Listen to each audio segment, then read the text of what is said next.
Selamat pagi segenap jemaat Pondok Anugerah. Kita mulai ibadah online pada siang hari ini. Kita akan muji-muji Tuhan dan kemudian kita akan membahas mengenai firman Tuhan. Terpujilah nama Tuhan.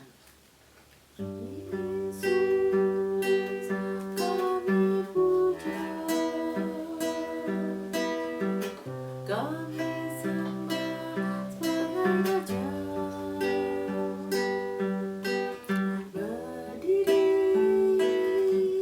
di tengah kami,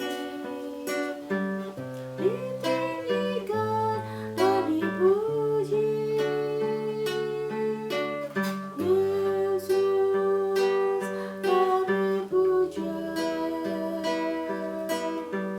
kami sembah sebagai Raja.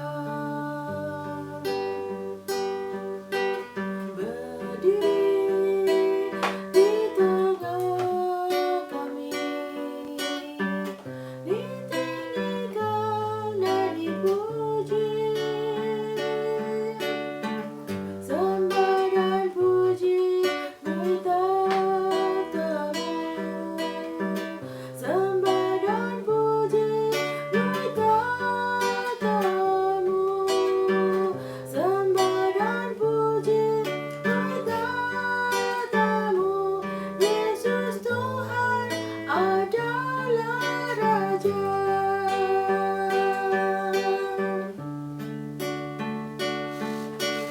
Yesus, kami puja, kami sembah sebagai Raja. Berdiri di tengah kami, ditinggikan dan dipuji. Sembah dan puji bertatamu, sembah dan puji bertatamu, sembah dan puji bertatamu. Yesus Tuhan adalah Raja.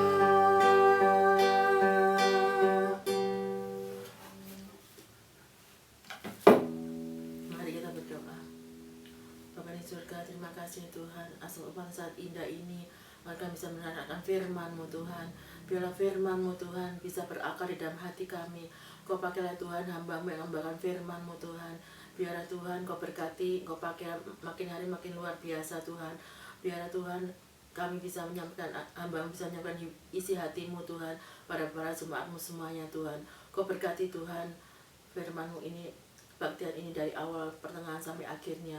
Biar Roh Kudus memimpin kami semuanya Tuhan. Terpujilah nama-Mu ya Tuhan. Kami berdoa dengan nama Tuhan Yesus Juru Selamat kami. Amin. Shalom, kita akan membahas mengenai bagaimana kita harus bekerja seperti Yesus bekerja. Dan kita akan membaca Matius 5 ayat 38 sampai 42. Matius 5 ayat 38 sampai 42. Kamu telah mendengar firman, mata ganti mata dan gigi ganti gigi. Tetapi aku berkata kepadamu, janganlah kamu melawan orang yang berbuat jahat kepadamu. Melainkan siapapun yang menampar pipi kananmu, berilah juga kepadanya pipi kirimu. Ayat 40, dan kepada orang yang hendak mengadukan engkau karena mengini bajumu, serahkanlah juga jubahmu. Dan siapapun yang memaksa engkau berjalan sejauh 1 mil, berjalanlah bersama dia sejauh 2 mil. Ayat 42, berilah kepada orang yang meminta kepadamu, dan janganlah menolak orang yang mau meminjam daripadamu. Amin. Kita seringkali bagaimana kabarnya saudara sekalian, di tengah-tengah pandemi seperti ini, kita harus bisa tetap melayani Tuhan, ya. Mungkin ada yang bekerja secara sekuler, tetap bekerja. Mungkin ada yang bekerja melayani Tuhan, kita bisa bekerja dengan baik. Seperti tadi tema kita, bekerja seperti Yesus bekerja, ya. Di sini kadang-kadang seringkali orang bekerja itu sesuai dengan targetnya aja. Jadi misalnya kita bekerja ya di suatu perusahaan, kita tugasnya misalnya hanya untuk membersihkan ruangan itu, atau untuk mempersiapkan segala sesuatu untuk ruangan itu. Kita tidak boleh bekerja hanya untuk itu saja, ya. Bagaimana bekerja seperti Yesus bekerja, ya. Jadi kita harus bekerja melebihi daripada apa yang menjadi tanggung jawab kita. Kalau misalnya saya contohkan sekarang mengenai pekerjaan merawat orang sakit, ya, karena saya bekerja di rumah sakit, ya. Kadang-kadang ada seorang perawat yang tugasnya hanya merawat orang sakit, ya gitu ya. Jadi kadang-kadang kita sebagai anak Tuhan, tugas kita merawat orang sakit. Kadang kita merawat orang sakit itu hanya merawat aja, jadi tidak memberikan pelayanan yang lebih. Kita mungkin harus bersikap ramah dan siap menolong. Jadi kalau misalnya kita diminta tolong oleh pasien itu, kita harus tetap senyum, biarpun kita kadang-kadang merasa capek, ya. Kadang-kadang kalau di rumah sakit itu kalau kerja, pasien itu tiap kali ada apa sedikit dia ngebel, ya, telepon, ini gimana, ada yang kurang ini kurang itu. Jadi pasien tuh macam-macam, ada yang biasa, ada yang sedikit-sedikit minta tolong ke kita gitu, ya. Jadi kita sebagai perawat, dokter, ataupun Anda bekerja dimanapun, mungkin di kantor, ya, kita bekerjanya itu harus melebihi daripada apa yang menjadi tugas kita, ya. Karena apa? Tuhan bekerjanya juga seperti itu, ya. Di sini dikatakan bahwa jika ada orang yang meminta bajumu, serahkan juga jubahmu, ya. Baju itu yang di dalam, jubah yang di luar, ya.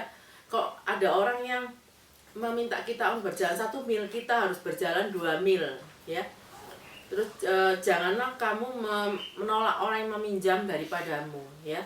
Jadi kita harus mengartikan ayat ini dengan kecerdasan kita, ya. Kecerdasan kita. Kita harus menolong orang lain. Kita tidak boleh egois. Jadi kalau misalnya kita bisa menolong orang itu, kita harus menolong orang itu. Jangan sampai kita itu merasa bahwa sudah tugas kita kok. Misalnya ada pasien, ya, udah jam 9 ini tugas saya sudah selesai nih, saya mau pulang ini gitu. Jadi pasien tuh minta tolong, misalnya tolong saya ini perlu minum, saya mau minta tisu atau apa, tapi tugas saya sudah selesai, kan jam 9 lebih. Jadi kita nggak boleh seperti itu. Kita melakukan tugas kita melebihi daripada apa yang menjadi tugas tanggung jawab kita. Maka kita akan diberkati Tuhan, Tuhan akan berkenan kepada kita, ya. Jadi Tuhan Yesus juga demikian, ya. Kalau kita melihat di khotbah di bukit, ya, waktu itu Tuhan Yesus khotbah. Zaman dulu nggak ada seperti sekarang, ya. Ada gedungnya, ada tim untuk konsumsi, ya, nggak ada. Di sana itu semua dilakukan sendiri oleh Tuhan Yesus dan juga murid-muridnya, ya. Jadi yang datang banyak sekali, sampai kurang lebih 5.000 orang.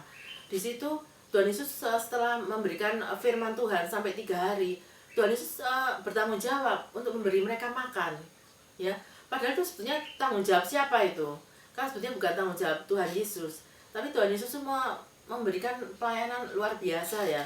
Dia tidak mau orang-orang itu pulang atau orang-orang itu membeli makan di situ, karena kalau 5.000 orang beli makan di toko juga tidak cukup, ya, karena memerlukan banyak-banyak. Tuhan Yesus akhirnya memerintahkan murid-muridnya untuk memberi mereka makan, ya. Ganti murid-muridnya yang bingung, ya.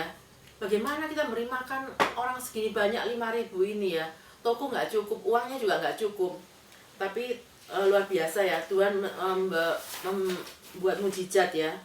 Ya. Jadi kalau kita misalnya mengikuti apa yang jadi kehendak Tuhan dalam kehidupan kita melakukannya dengan tulus, dengan sukacita, kita melakukan kita melakukan pekerjaannya melebihi daripada tugas kita, pasti itu akan buka jalan. Seperti ini, ya, murid-murid pada waktu itu merasa nggak mungkin kita memberikan makan untuk 5.000 orang itu. Tapi ternyata bagi Tuhan tidak ada yang tidak mungkin, ya. Waktu itu Tuhan cuma ada, di murid-muridnya cuma ada 5 roti dan 2 ekor ikan, ya. Jadi meskipun dengan potongan kecil pun nggak masuk akal. Jadi kadang-kadang kita tidak boleh bekerja merasa, wah ini nggak mungkin, nggak masuk akal. Kalau kita sudah melakukan apa yang menjadi kehendak Tuhan untuk kita bekerja melebihi daripada tugas dan tanggung jawab kita, pasti Tuhan akan buka jalan. Seperti memberi makan 5.000 orang ini, ya. Kalau kita baca bahwa setelah mereka duduk berkelompok-kelompok, setelah dibagi, ya, makan itu 5 roti dan 2 ekor ikan itu itu yang makan lebih dari 5.000 ya. Soalnya itu yang dihitung hanya orang laki-laki saja, belum termasuk anak-anak dan perempuan. Tapi mujizat Tuhan terjadi luar biasa, sehingga semua orang bisa makan sampai kenyang. Dikatakan di situ di Alkitab makan sampai kenyang, bahkan sampai lebih 12 bakul. Itulah kalau kita melaksanakan kehendak Tuhan, maka mujizat akan terjadi dalam kehidupan kita. Juga kita baca di Kejadian 24 ayat 17 sampai 19. Judulnya adalah Ribka dipinang bagi Ishak, ya. Di situ kita baca Kejadian 24 ayat 17 sampai 19.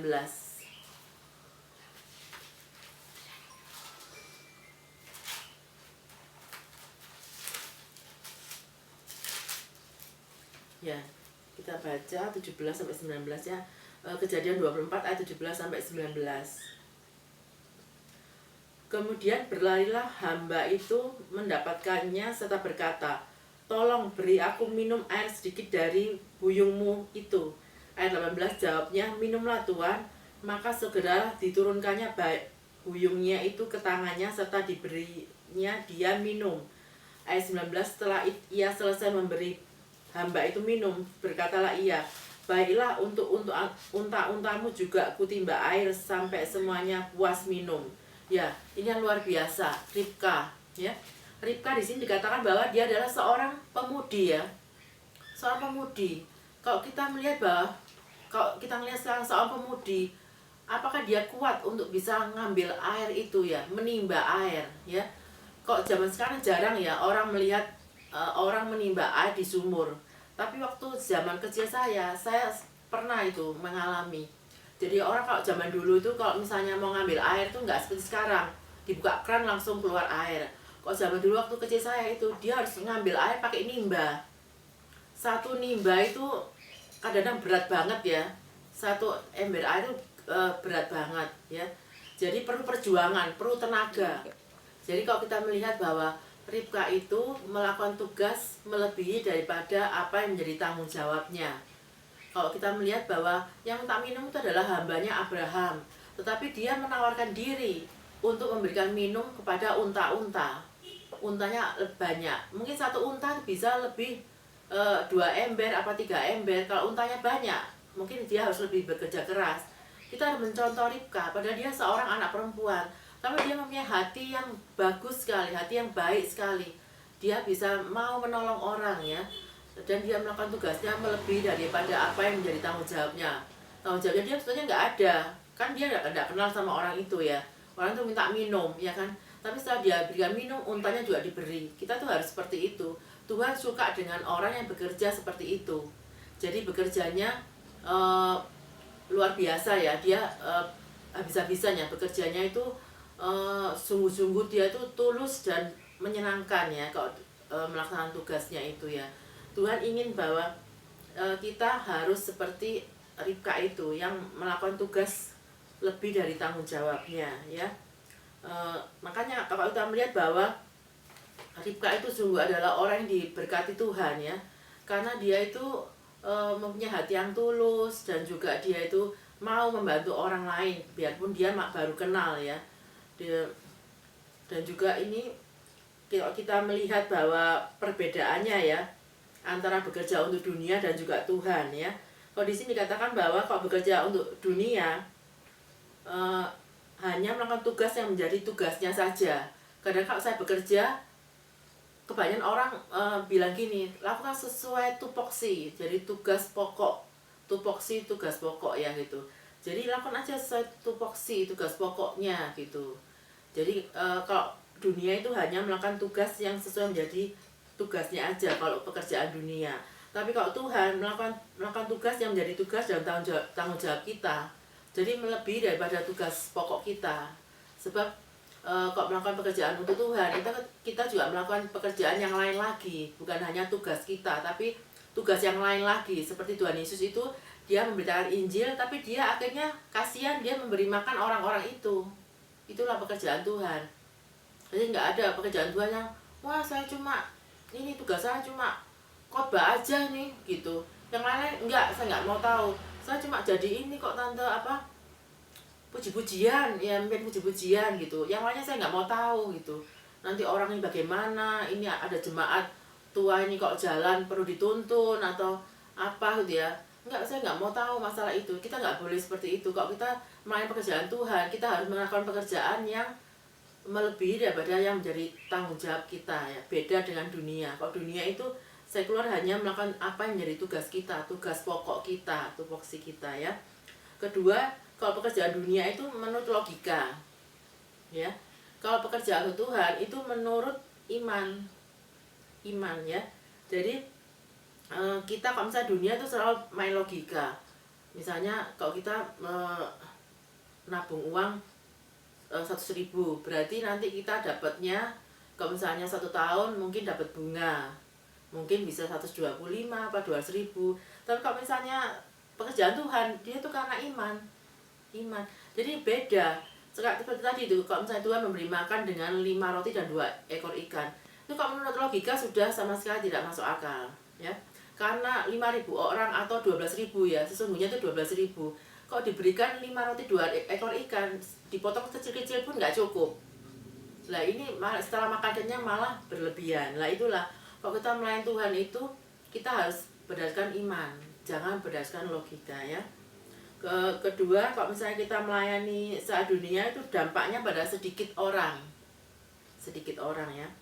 Tapi kalau misalnya kita bekerja Tuhan, bisa areanya luas ya, bisa mencapai satu desa, satu kota, satu negara.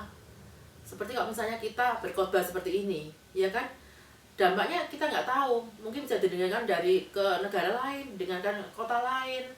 Jadi dampaknya itu luas. Makanya kita harus hati-hati kalau kita dipakai Tuhan untuk melayani Tuhan.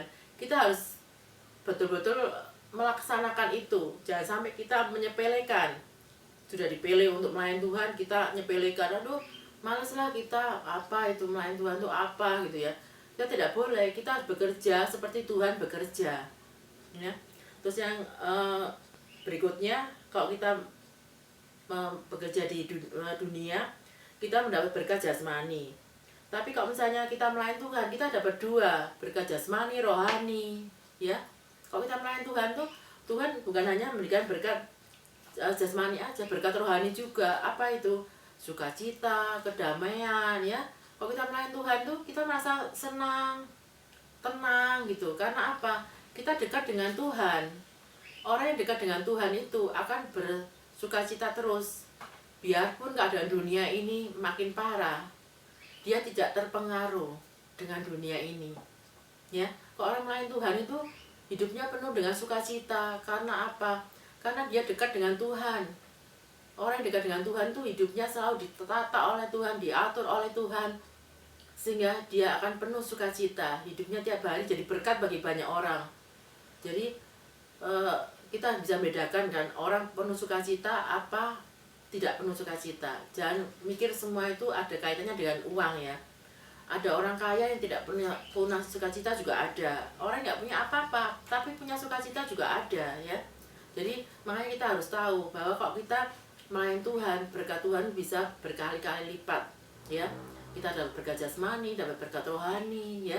Seperti tadi orang yang mendengarkan Tuhan itu khotbah di bukit itu, dia 5.000 orang itu selain berkat rohani, dia ada berkat jasmani juga, dapat makanan, bisa makan kenyang ya.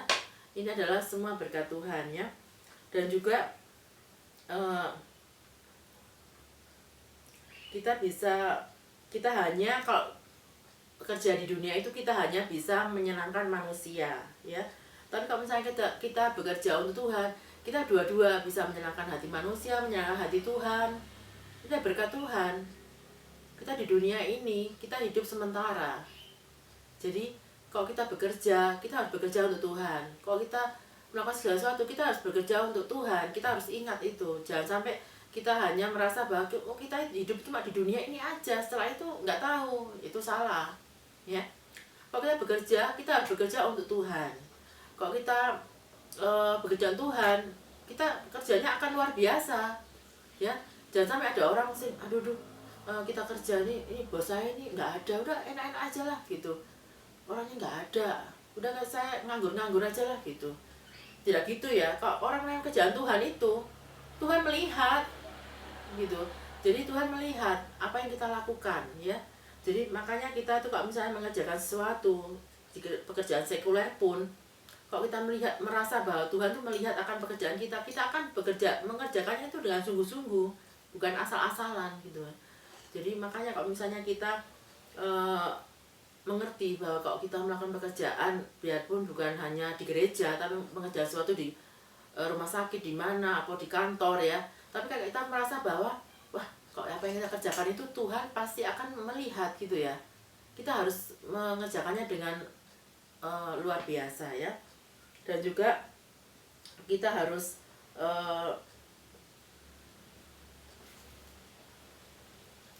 kalau misalnya kerja di dunia mendapat imbalan ya, kita juga mendapatkan berkat juga dari Tuhan ya. Tapi berkatnya bisa macam-macam ya. Kalau misalnya kita bekerja untuk Tuhan, untuk dunia kita kan mengharapkan uang ya, mendapat uang. Tapi kalau misalnya bekerja untuk Tuhan, kita hanya berharap Tuhan yang akan memberkati kita gitu. Dan berkat untuk Tuhan itu luar biasa ya, karena kalau kita melayani Tuhan itu berkat kita bukan hanya untuk kita, tapi berkat kita bisa juga untuk anak cucu kita ya. Dikatakan di firman Tuhan bahwa orang yang melayani Tuhan itu anak cucunya tidak akan meminta-minta. Nah, inilah kelebihannya ya. Kalau kita mengerjakan pekerjaan yang sesuai dengan apa yang kehendak Tuhan, Tuhan berkenan sama kita, Tuhan akan berkati kita luar biasa ya. Jadi kalau misalnya nanti kita udah dipanggil Tuhan, berkat itu masih ada, nggak akan hilang. Tapi kalau misalnya kita bekerja untuk dunia aja, sudah tidak kerja ya sudah. Apalagi kalau misalnya di swasta ya, di swasta orang tidak kerja, nggak dibayar ya, no work no pay ya, seperti kalau bekerja di swasta itu seperti itu. Makanya kadang-kadang ada orang yang takut sekali kalau misalnya dia terkena imbas dari COVID ini ya. Misalnya udah dipastikan COVID, wah kalau jadi swasta dia no work no pay, jadi nggak ada pekerjaan, nggak ada gaji. Jadi sangat sedih sekali ya melihat bahwa orang yang udah kena sakit tapi dia nggak dapat gaji dari perusahaannya. Tapi kalau misalnya kita bekerja untuk Tuhan, itu luar biasa, karena meskipun kita nanti sudah gak ada di dunia ini, berkat untuk anak cucu kita masih tetap ada. Ini yang luar biasanya ya, kalau kita bekerja menurut kehendak Tuhan ya, akan bekerja luar biasa ya. Dan juga kesaksian ya, kesaksian saya waktu saya bekerja di rumah sakit paru ini, saya sebagai dokter itu juga seperti itu. Saya tidak hitung-hitungan ya dengan pekerjaan itu ya. Jadi waktu dulu itu yang jadi pegawai negerinya cuma sedikit, cuma 3 orang ya. Nah di situ kalau pekerjaan itu banyak ya, jadi 3 orang itu nggak cukup ya sebetulnya. Kalau kita hitung-hitungan ya udah dibagi 3 aja, tapi saya nggak mau hitung-hitungan karena teman saya ini ada yang sakit ya, ada kelainan jantungnya, jadi dia nggak boleh terlalu capek. Jadi otomatis saya harus menghandle pekerjaan teman saya ini ya. Jadi di situ saya sampai disuruh jadi ini, jadi kepala ini, jadi kepala itu. Tapi saya tidak mengeluh. Saya melakukan pekerjaan itu dengan sukacita, dengan tulus ya. Kalau kita percayalah, kalau misalnya kita melakukan pekerjaan itu dengan sukacita, dengan tulus, Tuhan pasti akan memberkati kita berlimpah-limpah ya. Jadi jangan sampai merasa aduh nggak mungkin. Percayalah kalau misalnya kita melakukan tugas kita melebihi daripada tanggung jawab kita ya, pasti Tuhan akan memberkati kita berlimpah-limpah. Kalau sekarang ini kita bersyukur sekali ya, kalau sekarang sudah banyak yang jadi pegawai di rumah sakit saya itu. Kasih Tuhan, untuk kasih setiamu alami dalam hidupku. Terima kasih Yesus untuk kebaikan-Mu kepada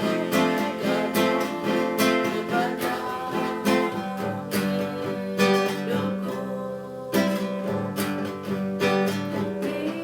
Terima kasih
biasa. Biar kami bisa bekerja seperti Engkau yang inginkan Tuhan, sehingga kita bekerja melebihi dari tugas dan tanggung jawab kita.